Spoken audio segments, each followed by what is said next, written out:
Après l'affaire Matzneff lancée après la parution du livre Le consentement de Vanessa Springora, voilà un ouvrage qui va de nouveau faire grand bruit et lever une nouvelle fois le voile sur la pédocriminalité. Le 7 janvier prochain, Camille Kouchner publiera La Familia Grande, dans lequel elle raconte une histoire qui déchire sa famille depuis maintenant plusieurs décennies, l'inceste dont son frère jumeau, nommé Victor dans le livre, a été victime lorsqu'il était adolescent. Des violences sexuelles pour lesquelles la fille de Bernard Kouchner accuse son beau-père, Olivier Duhamel.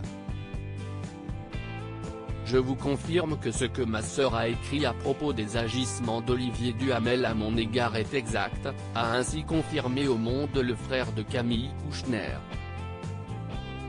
Célèbre politologue et constitutionnaliste, co-animateur de Mediapolis sur Europe 1, Olivier Duhamel a commencé à fréquenter en 1980 Evelyne Pizier, sœur de l'actrice Marie-France Pizier et ex-épouse de Bernard Kouchner.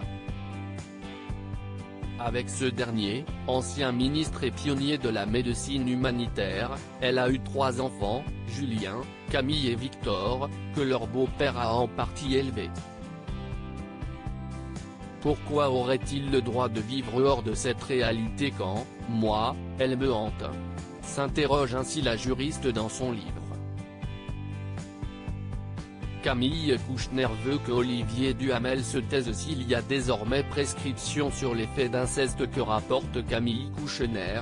La fille de Bernard Kouchner semble avoir écrit ce livre dans la plus stricte intimité, puisqu'Olivier Duhamel lui-même ignorait tout, jusqu'à dimanche 3 novembre, de sa parution prochaine, selon Le Monde.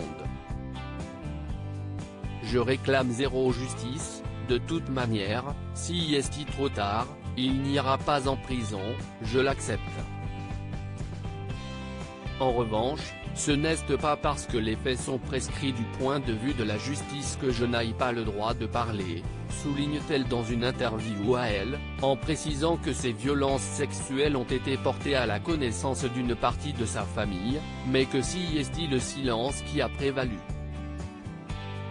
Mon beau-père, je ne le balance pas au lion, je m'en fiche un peu de ce qui va lui arriver.